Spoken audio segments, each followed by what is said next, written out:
Hello ಮಕ್ಕಳೇ, ಹೇಗಿದ್ದೀರಾ? ಎಲ್ರಿಗೂ ಮೇಧಾ ಟು ಸ್ಕೋರ್ ಮೋರ್ ಯೂಟ್ಯೂಬ್ ಚಾನೆಲ್ಗೆ ಸ್ವಾಗತ. ಇವತ್ತಿನ ತರಗತಿಯಲ್ಲಿ ನಾವು 10ನೇ ತರಗತಿಯ ಗಣಿತ ನಿರ್ದೇಶಾಂಕ ರೇಖಾಗಣಿತದ ಬಗ್ಗೆ ಕಲೀಲಿಕ್ಕಿದ್ದೇವೆ. ಅಂದ್ರೆ ಎಲ್ಲವೂ ಅಲ್ಲ, ಇದರಲ್ಲಿ ಮುಖ್ಯವಾಗಿ ದೂರ ಸೂತ್ರ ಅನ್ನೋದು ಬರ್ತದೆ. 1 ಮಾರ್ಕಿಗೆ ಅಥವಾ 2 ಮಾರ್ಕಿಗೆ ಕೇಳುವಂತಹ ಪ್ರಶ್ನೆ. ನೀವು ಯಾವುದೇ ಒಂದು ಹಳೆಯ ಪ್ರಶ್ನೆ ಪತ್ರಿಕೆಯನ್ನ ತೆಗೆದು ನೋಡಿದ್ರೆ ಇದಕ್ಕೆ ಸಂಬಂಧಪಟ್ಟ ದೂರ ಸೂತ್ರಕ್ಕೆ ಸಂಬಂಧಪಟ್ಟ ಈ ಪ್ರಶ್ನೆಗಳು ಇದ್ದೇ ಇರ್ತದೆ. ಕಂಪಲ್ಸರಿ 1 ಅಥವಾ 2 ಮಾರ್ಕಿಗೆ ಕೇಳ್ತಾರೆ. ಸೊ ಅದಕ್ಕಿಂತ ಮುಂಚೆ ನಾವು ನಿರ್ದೇಶಾಂಕ ರೇಖಾಗಣಿತ ಅಂದ್ರೇನು ಅಂತ ಹೇಳಿ ನೋಡೋಣ. ನಿಮ್ಗೆಲ್ಲರಿಗೂ ಗೊತ್ತೇ ಇದೆ, ಬೀಜಗಣಿತದಲ್ಲಿ ನಾವು ಅಥವಾ ರೇಖಾಗಣಿತದಲ್ಲಿ ಆಗಿರಬಹುದು ರೇಖೆಗಳನ್ನ ಹಾಕ್ತೇವೆ. ರೇಖೆಗಳನ್ನ ಹಾಕುವಾಗ ಬಿಂದುಗಳನ್ನ ಗುರುತಿಸ್ತೇವೆ. ಬಿಂದುಗಳು ರೇಖಾಗಣಿತದಲ್ಲಿ ಬರುವಂತಹದ್ದು. ಅದೇ ರೀತಿ ನಾವು ಬೀಜಗಣಿತದಲ್ಲಿ ಏನ್ ಮಾಡಿದ್ದೇವೆ, ನಕ್ಷೆಗಳನ್ನ ಬಿಡಿಸ್ಲಿಕ್ಕೆ ಕಲ್ತಿದ್ದೇವೆ ಅಲ್ವಾ? ಏನು ಒಂದು ಬಹುಪದೋಕ್ತಿ ಕೊಟ್ಟಾಗ 2 ಅಕ್ಷರಗಳಿರುವ ಬಹುಪದೋಕ್ತಿಗಳನ್ನ ಕೊಟ್ಟಾಗ ನಕ್ಷೆಗಳನ್ನು ಹೇಗೆ ಬಿಡಿಸುವುದು ಅಂತ ಹೇಳಿ ನೋಡಿದ್ದೇವೆ. ಸೊ ಅದಕ್ಕೆ ಸಂಬಂಧಪಟ್ಟಂತೆ ಒಂದು ಸಮತಲದ ಮೇಲೆ ಒಂದು ಬಿಂದುವನ್ನು ಗುರುತಿಸಲು ನಮಗೆ ಒಂದು ಜೊತೆ ಅಂದ್ರೆ 2 ಅಕ್ಷಗಳು ಬೇಕಾಗ್ತದೆ. ಅದರಲ್ಲಿ ಒಂದು y ಅಕ್ಷದಿಂದ ಬಿಂದುವಿಗಿರುವ ದೂರವನ್ನ ಅದರ x ನಿರ್ದೇಶಾಂಕ ಅಥವಾ ಕ್ಷಿತಿಜ ದೂರ ಎನ್ನುತ್ತೇವೆ. ಮತ್ತೊಂದು y ಅಕ್ಷದಿಂದ ಬಿಂದುವಿಗಿರುವ ದೂರವನ್ನು ಅದರ y ನಿರ್ದೇಶಾಂಕ ಅಥವಾ ಲಂಬ ದೂರ ಎನ್ನುತ್ತೇವೆ. x ಅಕ್ಷದ ಮೇಲಿರುವ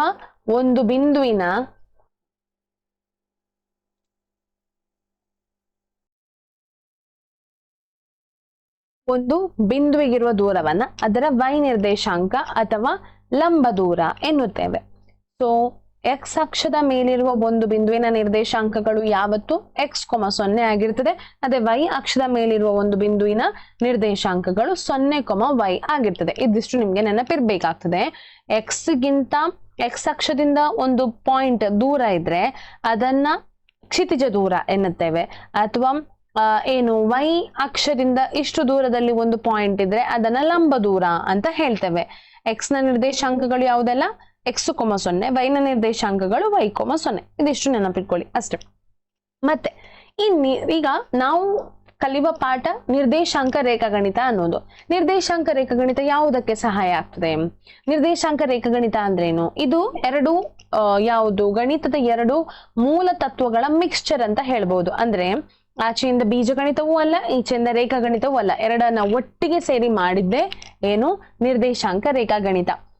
ಇಲ್ಲಿ ನಾವು ಆಕೃತಿಯ ಬಗ್ಗೆ ಹೆಚ್ಚಾಗಿ ಕಲೀಲಿಕ್ಕೆ ಇದನ್ನ ನಾವು ಉಪಯೋಗಿಸ್ತೇವೆ. ಹಿಂದಿನ ಕಾಲದಲ್ಲಿ ಇದನ್ನೇ ಉಪಯೋಗಿಸ್ತಿದ್ರು, ಈಗ ಕೂಡ ಅದನ್ನೇ ಉಪಯೋಗಿಸ್ತಾ ಇದ್ದೇವೆ.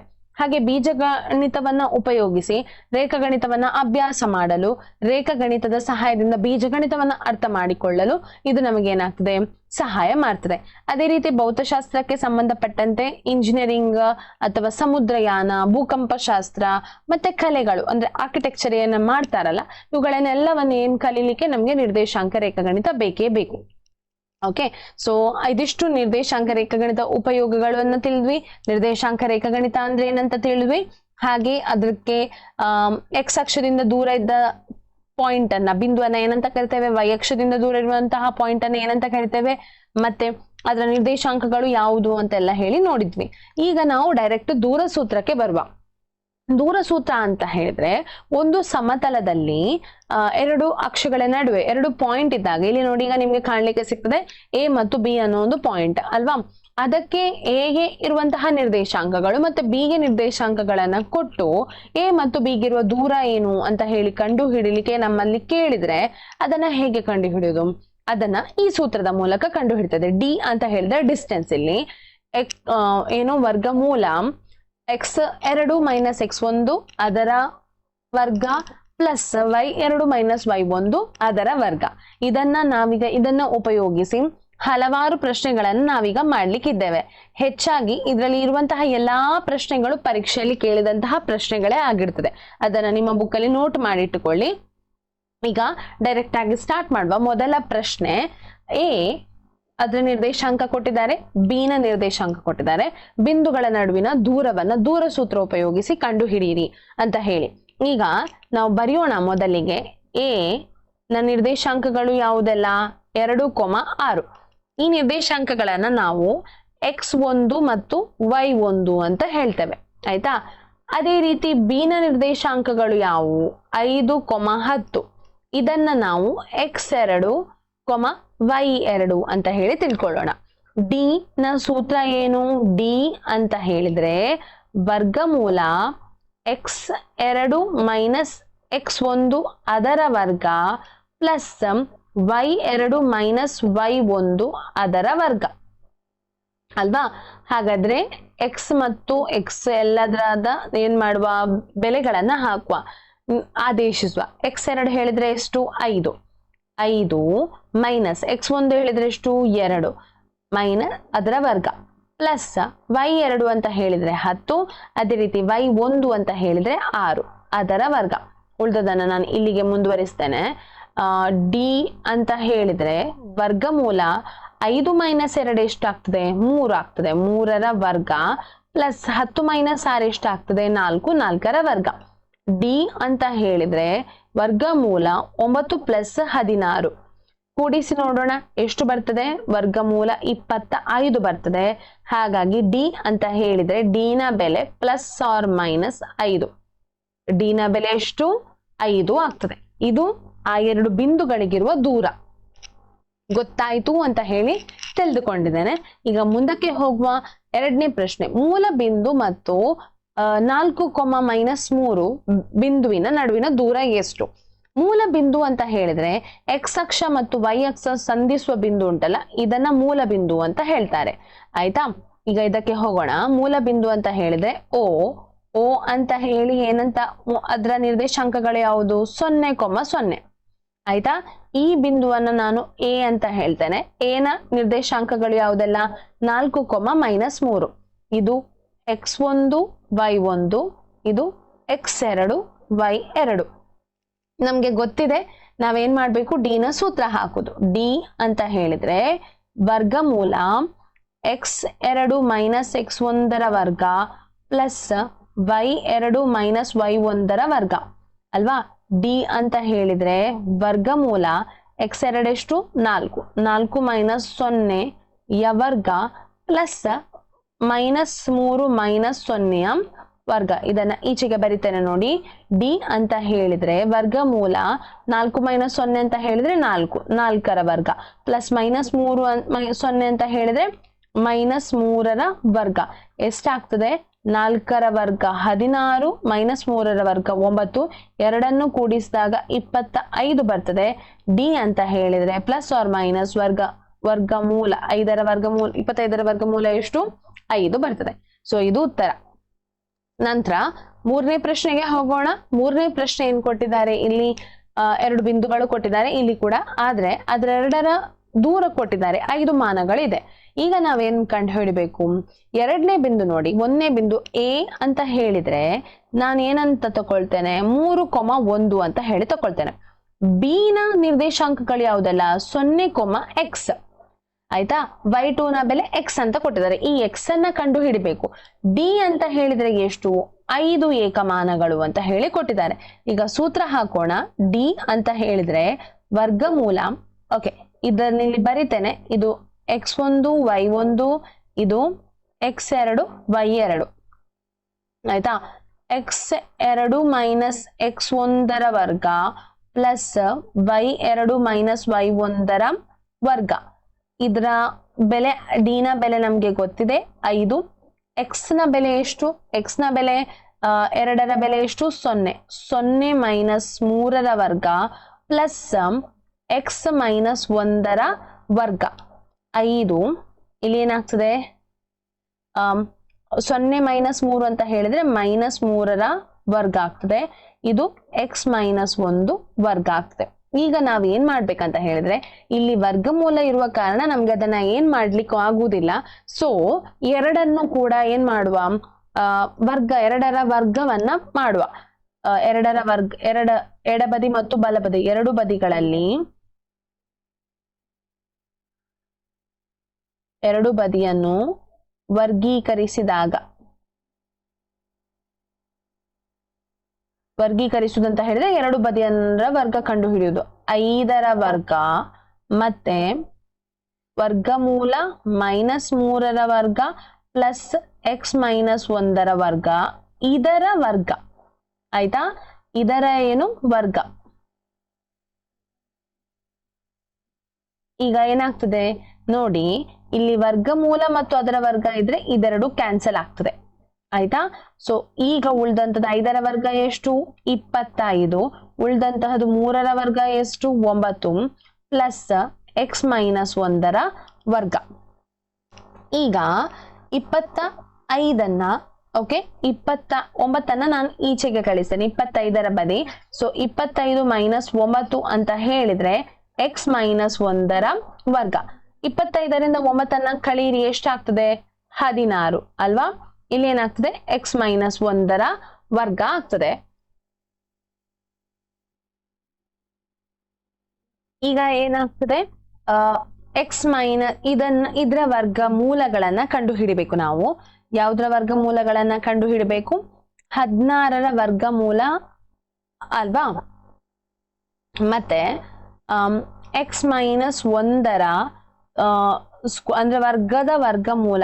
ಆಗ ನಾನು ಏನ್ ಹೇಳಿದೆ ವರ್ಗ ಮತ್ತು ವರ್ಗಮೂಲ ಇದ್ರೆ ಅದು ಕ್ಯಾನ್ಸಲ್ ಆಗ್ತದೆ. ಹಾಗೆ 16ರ ವರ್ಗಮೂಲ ಎಷ್ಟಾಗ್ತದೆ 4 ಆಗ್ತದೆ +or - 4 x-1 ಉಳಿತದೆ. ಈಗ ಈ -1ಅನ್ನ ನಾವು ಏನ್ ಮಾಡ್ಬೇಕು ಈಚೆಗೆ ತರಬೇಕು ಆಯ್ತಾ. ಒಮ್ಮೆ ನಾವು +4 +1 ಅಂತ ತಗೊಳ್ಳುವ ಆಗ x ನ ಬೆಲೆ 5 ಸಿಗ್ತದೆ. ಅದೇ ರೀತಿ -4 +1 ಅಂತ ತಗೊಳ್ಳುವ ಆಗ x ನ ಬೆಲೆ -3 ಸಿಗ್ತದೆ.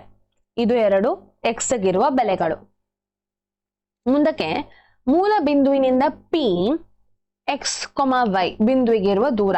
ಮೂಲ ಬಿಂದುವಿನ ನಿರ್ದೇಶಾಂಕಗಳು ಯಾವುದು? ಮೂಲ ಬಿಂದುವಿನ ನಿರ್ದೇಶಾಂಕಗಳು 0, 0 ಅಲ್ವಾ. ಅದೇ ರೀತಿ P ನ ನಿರ್ದೇಶಾಂಕಗಳು ಯಾವುದು x, y ಅಲ್ವಾ. ಈಗ ನಾವು ಸೂತ್ರ ಹಾಕುವ D ಅಂತ ಹೇಳಿದ್ರೆ ವರ್ಗಮೂಲ x2 - x1 ವರ್ಗ ಪ್ಲಸ್ y2 - y1ರ ವರ್ಗ. ಈಗ ಇದನ್ನ ನಾನು x1 y1 ಇದನ್ನ ನಾನು x2 y2 ಅಂತ ಹೇಳಿ ತಕೊಂಡಿದ್ದೇನೆ. ಏನಾಗಿದೆ ವರ್ಗಮೂಲ x2 ಅಂತ ಹೇಳಿದ್ರೆ x - 0 ಅದರ ವರ್ಗ ಪ್ಲಸ್ y - 0 ಅದರ ವರ್ಗ. D ಅಂತ ಹೇಳಿದ್ರೆ ವರ್ಗಮೂಲ x ರಿಂದ 0ನ್ನ ತೆಗೆದ್ರೆ x ಉಳಿತದೆ. ಅದೇ ರೀತಿ y ಇಂದ 0ನ್ನ ತೆಗೆದ್ರೆ y ಉಳಿತದೆ. ಇದು ಉತ್ತರ ಆಗ್ತದೆ. ಯಾವುದು D ಅಂತ ಹೇಳಿದ್ರೆ ವರ್ಗಮೂಲ x² + y². ಇದು ಉತ್ತರ ಆಗ್ತದೆ 4ನೇ ಪ್ರಶ್ನೆಗೆ. ಮುಂದಕ್ಕೆ ಹೋಗೋಣ ನಾವು 5ನೇ ಪ್ರಶ್ನೆ. x ಅಕ್ಷದಿಂದ 4,3 ಬಿಂದುವಿಗೆ ಇರುವ ದೂರವನ್ನ ಬರೆಯಿರಿ. ಈಗ ನೋಡಿ x ಅಕ್ಷ ಅಂತ ಹೇಳಿ ಕೊಟ್ಟಿದ್ದಾರೆ. x ಅಕ್ಷ ಅಂತ ಹೇಳಿದ್ರೆ ಇದು ಅಕ್ಷಗಳು ಅಲ್ವಾ. ಇದು y ಅಕ್ಷ, ಇದು x ಅಕ್ಷ. x ಅಕ್ಷದಿಂದ 4,3 ಬಿಂದುವಿಗಿರುವ ದೂರ. ಇಲ್ಲಿ ಒಂದು ಬಿಂದು x ನ ಒಂದು ನಿರ್ದೇಶಾಂಕಗಳಿದೆ, ಒಂದು ಬಿಂದು ಆಯ್ತಾ. ಇನ್ನೊಂದು ಬಿಂದು ಯಾವುದು 4,3. ಇದು ಹೇಗೆ ಮಾಡುದು? ಇದು 1 ಆಗ್ತದೆ, 2 ಆಗ್ತದೆ, 3 ಆಗ್ತದೆ, 4 ಆಗ್ತದೆ. 1 2 3 4 4 ಮತ್ತೆ 3 ಸ್ಟೆಪ್ ಇಲ್ಲಿ ಅಲ್ವಾ. ನಿಮ್ಗೆ ಬಿಂದುಗಳನ್ನ ಗುರುತಿಸ್ಲಿಕ್ಕೆ ಗೊತ್ತಿದೆ. ಸೊ ಈ ಬಿಂದುವಿನಿಂದ ಈ ಬಿಂದುವಿಗೆ ಎಷ್ಟು ದೂರ ಇದೆ? 3 ಸ್ಟೆಪ್ ಅಂತರ ಇದೆ. ಹಾಗಾಗಿ x ಅಕ್ಷದಿಂದ